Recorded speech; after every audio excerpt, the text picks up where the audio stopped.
Hello and welcome to Web Relates. Today we're looking at the Petty Revenge subreddit. Our first story is by Mark Brev. Cancel on my kid brother's wedding at 3 weeks' notice. Enjoy being at the top of Google rankings for all the wrong reasons. So my kid brother got married 12 years ago this year.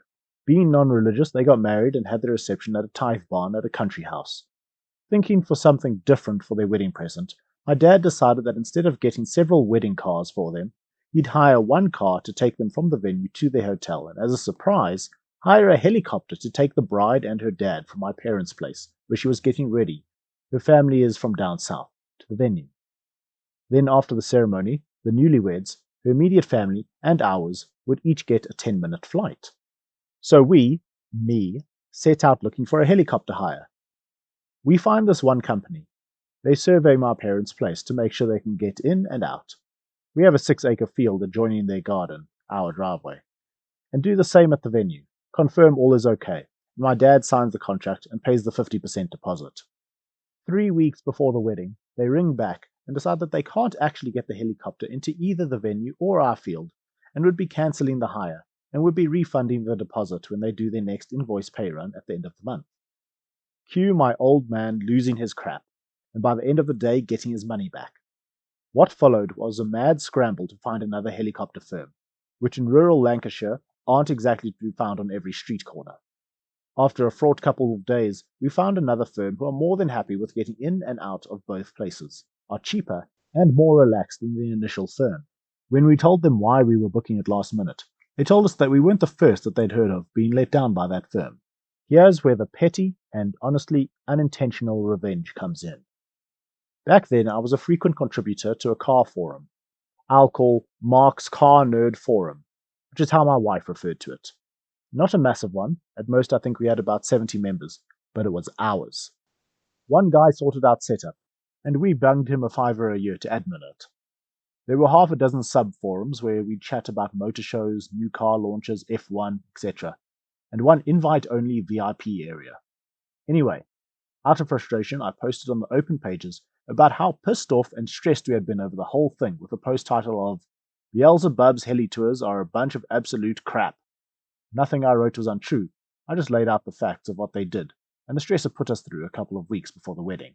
Of course, the guys all chimed in support about how crappy we'd been treated, until someone pointed out that we, as a forum, had paid for Google ranking boost, and if someone searched for a particular thing, say Lamborghini Gallardo, then our forum would be on Google page 1, because one of us had posted about it. So everyone changed their post to start with a version of, "What's that? Beelzebub's heli tours are a bunch of absolute crap?" Within a day, if you searched Beelzebub's heli tours on Google, one of the top results on page 1 was a link titled, "Beelzebub's heli tours are a bunch of absolute crap." Eventually, one of the directors of said firm emailed the forum admin demanding the post was removed, as it was damaging his firm's reputation. Dave, the admin, told him that unless he could provide irrefutable proof that my version of events was in any way incorrect, then the post would be staying up. This was followed by various threats of legal action, to which Dave responded by locking the post with the message, "Beelzebub's heli tours have threatened to sue Mark's Car Nerd Forum to remove this post. We have repeatedly asked them to provide evidence that this version of events is in any way untrue, which they have failed to do so. Until such time that they do, this post will remain up as a true account of how our member was treated by them." Our next story is by ENTP on Crack Energy. My date got chased out of a restaurant by a bunch of chefs. When I was in university, I went on a date with a guy I briefly met at the gym. Between meeting him at the gym and going on our first date, we didn't talk much, as I'm not a texter, so I didn't know much about him prior. We went to my favorite Turkish restaurant, and outside of the gym, he wasn't what I expected. He dressed very flamboyantly, in a colorful Gucci head-to-toe tracksuit, which isn't my preference. But I wasn't going to write a guy off just because of his outfit.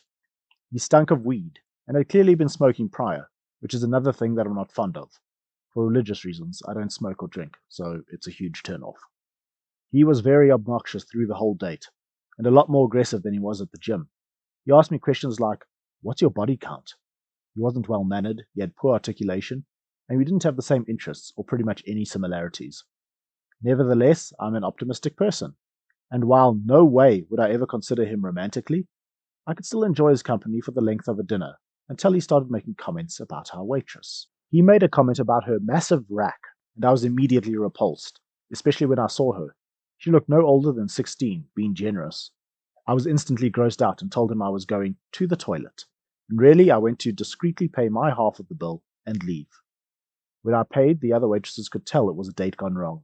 And while I was paying, she asked if everything was okay, because I looked visually uncomfortable. They had been eyeing our table because he was very clearly invading my personal space by sitting on my side of the booth, and they could see me coil away from him from time to time.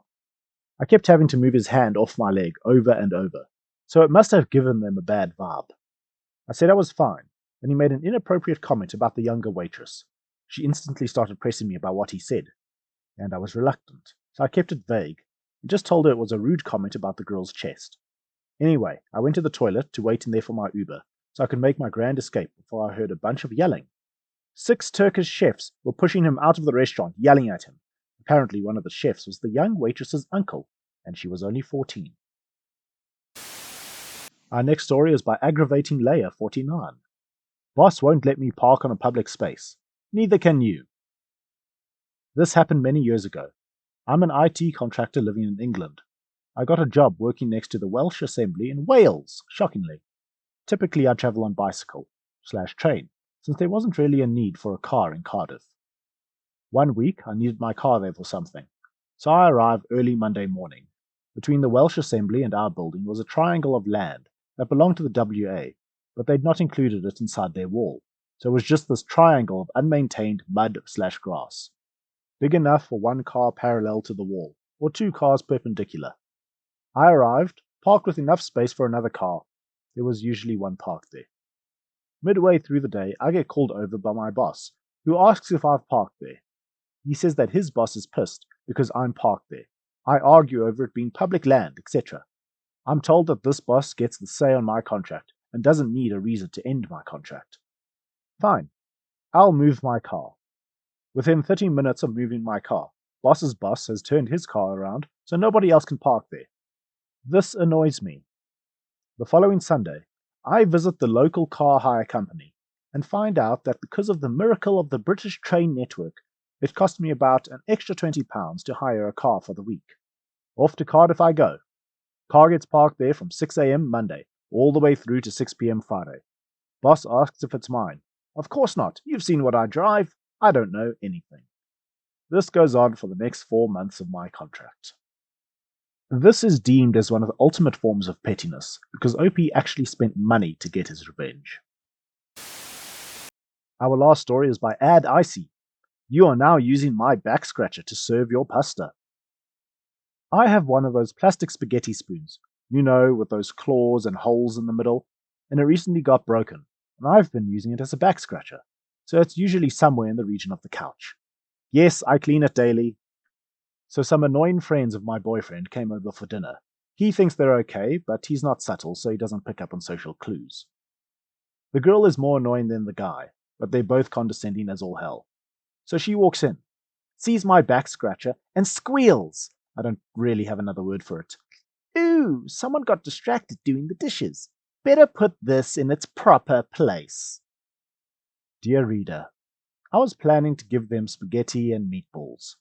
What happened next was satisfying as hell. We sit down, and because I haven't replaced my back scratcher yet, I was serving spaghetti with a large fork.